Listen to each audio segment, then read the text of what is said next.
Mental প্রিপারেশনের আরও একটি সেশনে তোমাদের সবাইকে স্বাগতম। তো আজকে সেশনের আলোচনার বিষয়বস্তু হবে যে অ্যাডমিশনের ইচ্ছা বা ভর্তি পরীক্ষার যে ইচ্ছাটা, এই সেশনটা আসলে অ্যাডমিশনের ইচ্ছা আমরা বলবো না।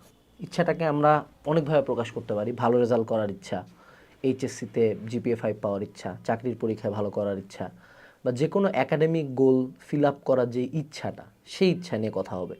এবং ইচ্ছাটার কয়েকটা ডাইমেনশন আছে, যে কখন ইচ্ছা অনেক বেশি এবং আমি ওই ইচ্ছাটা নিয়ে অবসেসড, এটা যেমন একটা প্রবলেম, ঠিক তেমনই মাঝে মধ্যে দেখা যায় প্রিপারেশনের একটা সেগমেন্টে, প্রিপারেশনের একটা টাইমে দেখা যায় যে আমরা আলটিমেটলি ইচ্ছাটা হারাই ফেলি। সো দুইটা ডাইমেনশনে আর কি আমাদের এই আলোচনার বিষয়বস্তুতে থাকবে। সো প্রথমে আমরা একটা টাইম লিমিট নিয়ে চিন্তা করি যে কখন এই ঘটনাগুলো হয়। প্রথমত অ্যাডমিশন নিয়ে বা কোনো একটা সার্টেইন টার্গেটের ইচ্ছাটার প্রথম ডাইমেনশনটা হলো অবসেশন। ঠিক আছে, অবসেশন ওয়ার্ডটা কি? যে অবসেশন মানে এইটার কোনো মিনিং নাই বা এইটার কোনো লিমিট নাই, এটার কোনো যুক্তি নাই, তুমি ওইটাই চাও। এটা কেন একদিক দিয়ে ভয়ানক আমি বলি, যদি কেউ তার পুরা লাইফের গোল বুয়েট বানায় ফেলে এবং বাই সে বুয়েটে চান্স পাইল না, সে মানে ডিস্ট্রয়েড ফর লাইফ। মানে এটা কাইন্ড অফ আমি নিজেই নিজেকে একটা ট্রমা এনশিওর করতেছি। কারণ যে কোনো প্রতিযোগিতামূলক পরীক্ষা কিন্তু কখনোই সার্টেন না। অবশ্যই নিঃসন্দেহে এইটাতে এমন অনেক চান্সেস থাকে যে এই চান্সেসে তোমার মিস চলে যাইতেই পারে, কোনো সমস্যা নেই।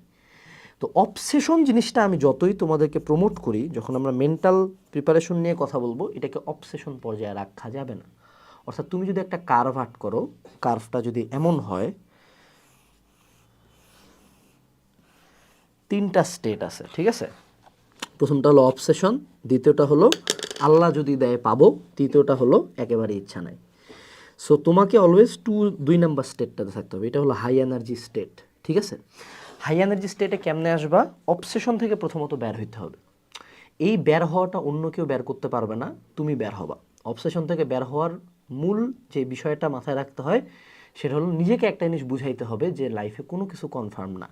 লাইফে শুধুমাত্র একটা জিনিস কনফার্ম, সেটা হলো তোমার মৃত্যু। তুমি মরবাই, তুমি যেই হও না কেন তুমি মরবাই। এটাই হলো তোমার লাইফের একমাত্র কনফার্ম জিনিস। বাকি কোনো কিছু কনফার্ম না। একমাত্র তোমার সাথে কী হবে সেটা তোমার সৃষ্টিকর্তাই জানে। তো always have a backup plan. অর্থাৎ তোমার অবসেশনটা একমাত্র তখনই কমবে যখন তুমি নিজেকে বুঝাবা যে না, বুয়েটের সাথে ডিইউসিএসিও আছে, ডিইউসিএসি যথেষ্ট ভালো, ডিইউসিএসি নিয়ে হালকা ঘাটাঘাটি করলা, তুমি দেখবা that's a good option. Okay, BCS এর সাথে অবশ্যই দেয়ার ইজ আনাদার অপশন যে না, আমি ব্যাংক জব করতে পারি, ওখানেও আমাদের একটা ভালো পসিবিলিটিস আছে। বা আমি আমি ল নিয়ে পড়াশোনা করছি, আমি বিজেএসও দিতে পারি। দেয়ার আর অপশনস। আমি ডাক্তারও হইতে পারি, বিসিএস না দিয়েও আমি ডাক্তার হইতে পারি। তো এক্সপ্লোরিং দ্য আদার অপশনস তোমাকে যেটা হেল্প করবে সেটা হলো তোমার অবসেশনটা নামাই দেবে। অর্থাৎ তুমি অবসেশন থেকে বাইরে আসে একটু ক্লিয়ার মাইন্ডেড চিন্তা করবা এবং নিজেকে বুঝাবা যে কোনো একটা সার্টেন জিনিসকে যদি তুমি তোমার পুরা লাইফের গোল বানায় নাও, যদিও মেজরিটি মোটিভেশনাল ভিডিওর কথা এটা থাকে, বাট তার পরবর্তীতেও আমরা কখনোই চাবো না যে আমি আমার পুরা লাইফের জন্য একটা ট্রমা আমার নিজের মধ্যে ঢুকাই নিই। সো মিডিল পর্যায়ে থাকতে হবে। এরপর দ্বিতীয় যেই প্রবলেমটা, সেটা হলো যে আমাদের টাইম লিমিটের সাথে কানেক্টেড, যে কোনো ভর্তি পরীক্ষার আগে আগে বা যে কোনো মূল পরীক্ষার আগে আগে অ্যাট সাম পয়েন্ট তোমার ব্রেন এতদিনের প্রেশার নিতে নিতে দেখা যায় যে সে নিজেকে বলে দুর্বল, আমার কি লাগবে না, আমার রেজাল্ট যা হয় হোক, যায় আসে না, দুর্বল, আমার চান্স লাগবে না, এত বালার পড়া পরে কী হবে, এই টাইপের চিন্তা ভাবনা নিজের মাথার মধ্যে আসতে পারে। তো সেই ক্ষেত্রটা কিন্তু অবসেশনের চেয়ে বেশি ভয়ানক, কারণ এই মোমেন্টটাতে যখন তোমার মাথায় এটা থাকে, তুমি ডোন্ট কেয়ার হয়ে যেতে পারো এবং তখন কিন্তু তোমার পড়াশোনার গতিটা কমে আসবে। এবং এটা কিন্তু তোমার ব্রেন নিজেই নিজেকে সেভ করার চেষ্টা করতেছে, অ্যাট সাম পয়েন্ট সে নিজের ইচ্ছাটা কমায় দিচ্ছে যাতে তুমি ওই পরিমাণে মেন্টাল প্রেশারটা না পাও। তো এইটা হয় কিন্তু মেজরিটি অফ দ্য টাইম। এটা টাইম লিমিটটা হলো তোমার পরীক্ষার মোটামুটি 1 মাস আগে বা 15 দিন আগে বা 7 দিন আগে বা 1 দিন আগে হইতে পারে। এটা ফাইট করার উপায়টা কি? এটা ফাইট করার কয়েকটা উপায় আছে, যে তোমার ইচ্ছাটাকে আরেকবার আগের পিক লেভেলে নিয়ে যেতে হবে। সেটা হলো ক্যাম্পাস ট্যুর। এটা হইতে পারে অফলাইন অথবা ভার্চুয়াল। তোমাদের সাথে একটা স্টোরি আমি শেয়ার করি। বুয়েট ভর্তি পরীক্ষার নিয়ার অ্যাবাউট কত হবে 15-20 দিন আগে আমরা বুয়েট ক্যাম্পাস ঘুরতে গেছিলাম আমি, এবং গেছি ওখানে যা জিম করছি, হলে উঠছি, প্রত্যেকটা জায়গায় আমার যে স্যার পড়াতো বাসায়, উনি আমাকে ঘুরায় ঘুরায় দেখাইছে সাকিব ভাই। And that day I felt যে আমি এই জায়গাটাতে বিলং করি। ঠিক আছে? ওই সময় আমার পড়াশোনার ইচ্ছা কাইন্ড অফ নাই হয়ে গেছিলো, বাট ওই দিন ক্যাম্পাস থেকে আসার পর থেকে আগামী কয়েকদিন আমি আমার লাইফের বেস্টটা দিছি। ওই দিন আমরা টিএসসিতেও গেছি। টিএসসিতে যাওয়ার পর আমার মনে হয়েছে যে এই জায়গাটাতে গোটা বাংলাদেশের টপ 3টা institution, Dhaka medical college, BUET এবং ঢাকা ইউনিভার্সিটির স্টুডেন্টরা এই জায়গাটাতে একসাথে হয়। 3টা ভার্সিটি কিন্তু পাশাপাশি একই এলাকায়। সো আই থট যে এই জায়গায় তো গোটা বাংলাদেশের সবচেয়ে মেধাবী স্টুডেন্টরা থাকে, অবশ্যই নিঃসন্দেহে থাকে, আমিও এটার পার্ট একটা হইতে পারি। সেটা আমাকে মোটিভেট করছে। অনেক হয়তো বা ক্যাম্পাস ট্যুর দিতে পারবে না, ভার্চুয়ালি অনেক ভিডিও আছে, ডিইউ ক্যাম্পাস ট্যুর, অনেক ভার্সিটির ভাইয়েরা ভিডিও বানায়, আমাদের পেজ থেকে অনেক ভিডিও আপলোড দেয়, এগুলো দেখবা, এটা তোমাকে অন্যরকম একটা উজ্জীবন দিবে। সেকেন্ড, সেটা হলো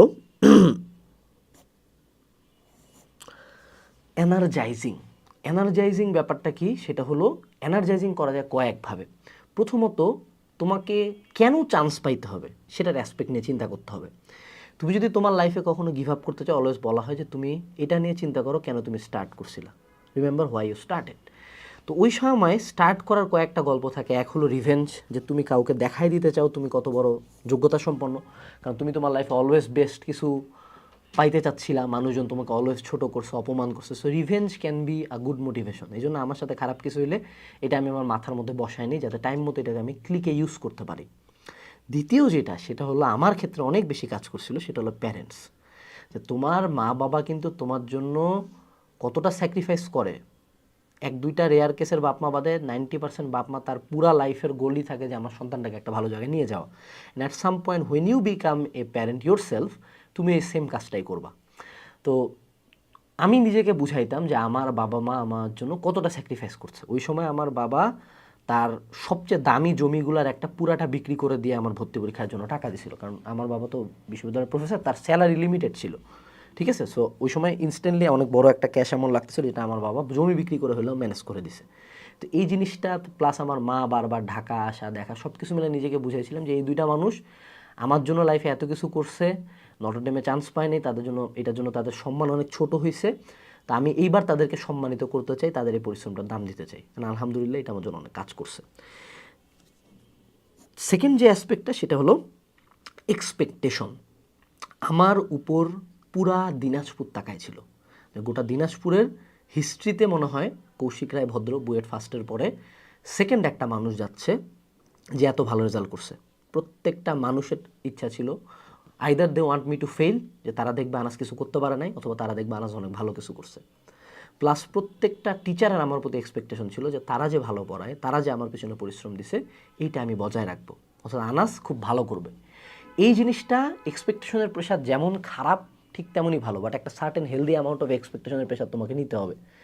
প্রত্যেক সময় ধরো তুমি বিবাহিত, তুমি তোমার ওয়াইফের জন্য বাচ্চার জন্য করবা, তুমি আনম্যারিড, তুমি তোমার বাবা মার জন্য করবা, তোমার আশপাশের মানুষের জন্য করবা। People who believe in you, এই যে একটা word, people who believe in you, হেটারদের জন্য করবো, এটা যেমন একটা মোটিভেশনাল পার্ট, বাট তার চেয়ে বেশি পাওয়ারফুল স্ট্রং ফিলিংস হলো সেন্স অফ অ্যাপ্রিসিয়েশন বা সেন্স অফ কানেক্টিভিটি, যে এই মানুষগুলো আমার উপর বিশ্বাস করে, আমি তাদেরকে কেমনে লেট ডাউন করতে দেয়। তো এরকম কিছু সিনারিও বসে বসে চিন্তা করবা যে এই কে কে তোমার উপর অনেক বেশি ফেইথ রাখছে। যখন পুরা দুনিয়া বলছে যে তুমি পারবা না, কারা বলছে যে না তুই পারবি, তুই দৌড়া। ওই মানুষগুলোর জন্য দৌড়াইতে হবে, ওই মানুষগুলোর জন্য এনার্জিটা ব্যাক আনতে হবে। এরপরে ব্রেক মেথড, সর্বশেষ যে অ্যাসপেক্টটা এই ইচ্ছা কমার, সেটা হলো ব্রেক মেথড। আমরা একটা ওয়ার্ড সম্বন্ধে আজকে জানি, সেটা হলো প্লাটু। প্লাটু জিমেও হয়, পড়াশোনার ক্ষেত্রেও হয়, এটাকে আমরা বলি ব্লক বলে দিতে পারি, ক্রিয়েটিভিটি ব্লক।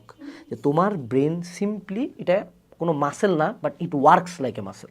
এখন আমি যদি সারাদিন সেই ফোনটা নিয়ে যদি বাইসেপ কার্ল করি, হ্যাঁ, কিন্তু ফোনটার কোনো ওয়েটই ফিল করতেছি না, আমি 20 কেজি বা 25 কেজি উঠাইতে পারবো। কিন্তু এটা যদি আমি ইনাফ টাইমস করি 1000 বার, তাহলে কিন্তু আমার হাত অবশ হয়ে যাবে, আমি আর উঠাইতে পারবো না। তার মানে আমার মাসেলটা ওই মোমেন্টে প্লাটু হয়ে গেছে। 30 মিনিট আমি জুস টুস খায়, পানি টানি খায়, রেস্ট নিব একটু, আবার কিন্তু আমি 1000 বার করতে পারবো। তো তোমার ব্রেনেরও কিন্তু একটা লিমিটেশন আছে, ওই লিমিটেশনের বাইরে যাইতে পারে না। যদিও through practice and hard work, through shear will তুমি এটা বাড়াবা, কিন্তু পরীক্ষার আগে আগেই ব্লকেটটা হয়, কারণ তখন প্রচুর স্ট্রেস মাথার মধ্যে, ভয়, শঙ্কা, পড়াশোনার প্রেশার, সব কিছু মিলে ওই সময় ব্লকেটটা আসাটা খুব স্বাভাবিক। সো ওই সময় পারলে তোমার টাইম লিমিট অনুযায়ী, ধরো 10 দিন টাইম আছে, 2 দিন কিচ্ছু করবা না, 2 দিন এই ভিডিও দেখবা, মোটিভেটেড হবা, গল্প লিখবা, কোথাও ঘুরতে যাবা। 2 দিন পড়াশোনা করার কোনো দরকার নেই, 2 দিন ওটা নিয়ে চিন্তাই করবো না, ভুলেই যাবো আমার পরীক্ষা আছে। 2 দিন হইতে পারে এটা, 1 দিন হইতে পারে এটা, কয়েক ঘন্টা হইতে পারে 7 দিন হইতে পারে 15 দিন, depends on how much time you have left. এবং ওই টাইমটাকে ইউজ করা, যে ওই দিক নিয়ে চিন্তা করবো না, বাট নিজের মধ্যে সেলফ রিয়েলাইজেশনটা আনা যে how bad I want this, আমি কতটা সিরিয়াসলি এই জিনিসটা চাই, এই ফিলটা নিজের মধ্যে কয়েকদিন আনা। আমি একটা স্টোরি শেয়ার করতে চাই, যে সেটা হলো আমার যখন এই ইমোশনাল ব্লকেটটা আসছিল, যখন আমার ক্রিয়েটিভিটি ব্লক হয়ে গেছিলো, আমি তখন ফার্ম গেটের একটা ওভারব্রিজ ছিল, ওই ওভারব্রিজের উপরে দাঁড়ায় আমি নিচের দিকে তাকায় থাকতাম পুরা রাত। অ্যান্ড আমি চিন্তা করতাম আমার বাপ মা সবার এক্সপেকটেশন ছিল, তখন আমার চোখে পানি চলে আসতো, অ্যান্ড আমি যেন এনার্জাইজড অ্যাগেন। তো এরকম কাজগুলো তুমি ওই মোমেন্টে করতে পারো। তো overall these are the aspects, যে তোমার গোলের প্রতি ইচ্ছা কমে যাওয়া বা ওভার অবসেশন থেকে কীভাবে বের হবা। তারপরেও এই প্রবলেমগুলো আমার প্রত্যেকটা সেশন শেষ হবে একটা লাইন দিয়েই, মনে রাখবা আমি যে তোমার প্রত্যেকটা প্রবলেম সলভ করতে পারবো এমন না, but we are talking here, আমরা জাস্ট এখানে শেয়ার করতেছি। সো তুমি আমার সাথে শেয়ার না করে অন্য কারোর সাথেও শেয়ার করতে পারো। Always try to reach out to someone যে বুঝে তোমার ব্যাপারটা, যে তোমাকে জাজ না করে বুঝবে। এবং আমাদের এই সলিউশনগুলো যতগুলো বলছি, এগুলো এক একটা করে অ্যাসপেক্ট, এই অ্যাসপেক্টে তোমার কাজ হইতে পারে, ডাজেন্ট মিন হবে। তোমার জন্য যে স্পেশালাইজড অ্যাসপেক্ট, এটা তোমাকে ক্রিয়েট করতে হবে ট্রাই করে করে। যেমন হইতে পারে কারো বাইসেপ কারলে বাইসেপ ভালো ফিল হয়, কারো বারবেল কারলে হয়, কারো ডাম্বেল কারলে হয়, কারো পিচার কারলে হয়। দ্যাট ডাজেন্ট মিন কোনো একটা এক্সারসাইজ খারাপ, ওর মাসেলটা ওইটার জন্য ডিজাইনড, ওর মাসেলের ইনসারশনগুলো ওটার জন্য designed. So best of luck, next সেশনে দেখা হচ্ছে।